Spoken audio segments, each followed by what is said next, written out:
O Banco Central reduziu em 0,25 ponto percentual a taxa básica de juros. A Selic está agora em 6,5% ao ano, a menor em mais de 3 décadas. É o 12º corte seguido. E no comunicado, o Comitê de Política Monetária, o Copom, informou que o comportamento da inflação permanece favorável e que os indicadores de atividade mostram recuperação consistente da economia e acenou com a possibilidade de uma nova redução na próxima reunião em maio. Olha, o Distrito Federal começou 2018 com um saldo positivo quando o assunto é emprego. Mais de 2.800 vagas com carteira assinada foram criadas só em janeiro.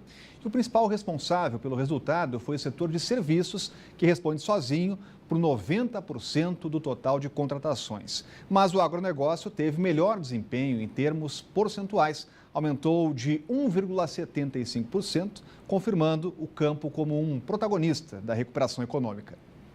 Mike é técnico em agropecuária. Depois de longos 3 meses desempregado, conseguiu trabalho este ano como carregador de caminhões numa cooperativa agrícola. Já tenho um curso de técnico, a tendência é ver se eu consigo alguma coisa mais futuramente. Já esta analista de recursos humanos trabalha numa cooperativa com mais de 140 associados que cultivam soja, milho, feijão e trigo. Ela diz que as vagas no setor agropecuário permanecem abertas. Embora nós temos hoje um quadro de funcionários assim de 146 a 150 funcionários, mas a tendência é de crescer, né? Que o mercado venha oferecer mais oportunidade para quem está desempregado. O agronegócio teve o melhor desempenho percentual no último CAGED, o Cadastro Geral de Empregados e Desempregados. Das pouco mais de 2.800 vagas criadas em janeiro só no Distrito Federal, 1,75% foi no campo. Mas em números absolutos, o setor de serviços ainda segue disparado. Foram mais de 2.600 novos postos com carteira assinada no comércio de Brasília. Silvia fisgou uma dessas vagas. Foi contratada para trabalhar em um salão de beleza depois de quase 4 meses em busca de emprego. Eu procurei bastante. Na verdade, eu consegui aqui através de uma amiga, foi uma indicação. Liguei, não precisei nem fazer um teste aqui, né? Liguei, falei os meus dados, quanto tempo eu tenho 15 anos de profissão. A tendência otimista em relação à oferta de emprego no Distrito Federal é confirmada pelo subsecretário de Atendimento ao Trabalhador e ao Empregador. Desde o final do ano passado, o governo vem percebendo um ritmo constante de queda no número de pessoas que procuram emprego. 8 mil pessoas deixaram de procurar emprego. Então, você houve uma redução na população economicamente ativa em relação aos anos anteriores, que estava tendo um crescimento da população economicamente ativa. Estava tendo um número cada vez maior de pessoas em busca de trabalho. Este especialista confirma o otimismo e explica o ciclo econômico. Se as pessoas têm a garantia de um salário, elas consomem mais e isso impulsiona a economia. A economia funciona assim: quanto mais gente trabalhando, mais dinheiro no mercado. Quanto mais dinheiro no mercado, mais as empresas têm que investir e mais emprego vai surgir. E falando ainda de dinheiro, sem compromissos oficiais, Temer passa o dia hoje recebendo aliados mais próximos e preparando mais um corte no orçamento. O governo deve anunciar à tarde um corte que pode passar de 2 bilhões de reais. E o momento é delicado, mas o presidente garante não vai faltar dinheiro para a intervenção no Rio de Janeiro. Ontem ele foi até a capital carioca e confirmou a liberação de 1 bilhão de reais para a segurança. A gente volta a falar ao vivo com a Renata Dourado, até porque, né, Renata, para a intervenção não pode faltar investimento, dinheiro público, né? Sim, não pode, senão realmente não vai funcionar, né? Não vai ter o resultado que todos nós esperamos. Então, o presidente Michel Temer garantiu que vai ter esse recurso, esse dinheiro destinado de 1 bilhão de reais. O interventor, Rodrigo, havia falado da necessidade de 3 bilhões de reais. E o presidente Michel Temer falou sobre essa diferença.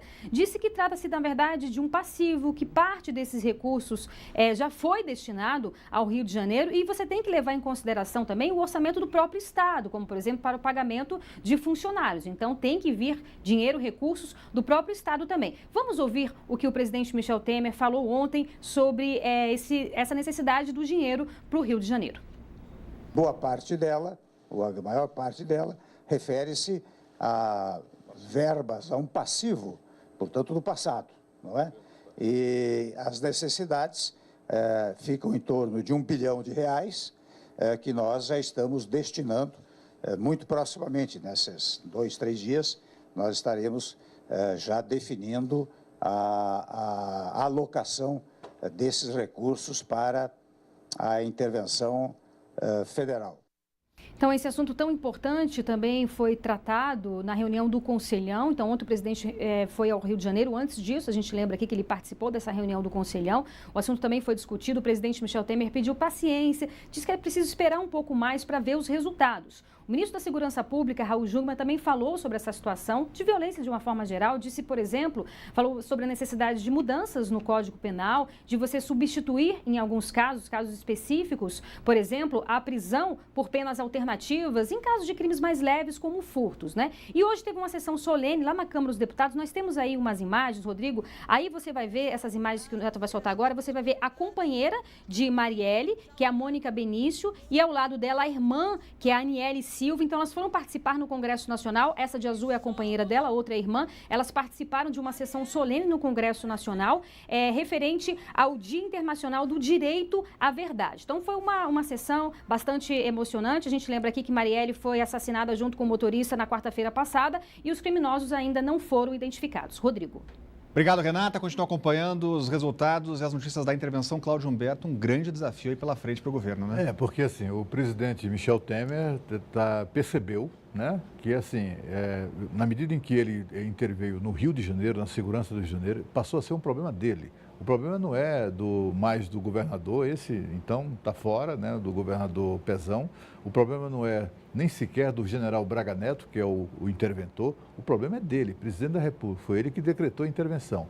É por essa razão que ele fez questão de ir no Rio de Janeiro, de anunciar a liberação desse dinheiro, desse bilhão, vai liberar mais recursos, porque ele sabe que cada tiroteio, cada assassinato, cada ato de violência ou criminalidade acontecido no Rio de Janeiro vira notícia política, não é mais uma notícia das páginas policiais. Ciente disso, ele resolveu priorizar de uma vez por todas essa questão da violência, do combate à violência lá na capital carioca. E a prioridade é a segurança. Olha, um apagão deixou 128 mil consumidores sem energia nesta quarta-feira aqui no DF. Mas o problema pior foi nas regiões Norte e Nordeste. 14 estados sofreram o impacto de uma falha provocada em uma linha de transmissão na usina de Belo Monte, no Pará. A queda durou cerca de 2 horas, com picos em outras regiões, como aqui no Distrito Federal. Para minimizar os efeitos da baixa frequência, a SEB desligou estações de energia por 20 minutos e a situação começou a ser normalizada no início da tarde. O operador nacional do sistema elétrico disse que não foi sobrecarga. O que aconteceu é que um disjuntor da estação de Xingu parou de funcionar de forma adequada e as razões serão ainda analisadas. E a seguir, assaltos frequentes em paradas de ônibus de Sobradinho levam passageiros a mudarem por conta própria o local de espera. Você vai conhecer e entender essa história logo depois do intervalo aqui no Banho de Cidade.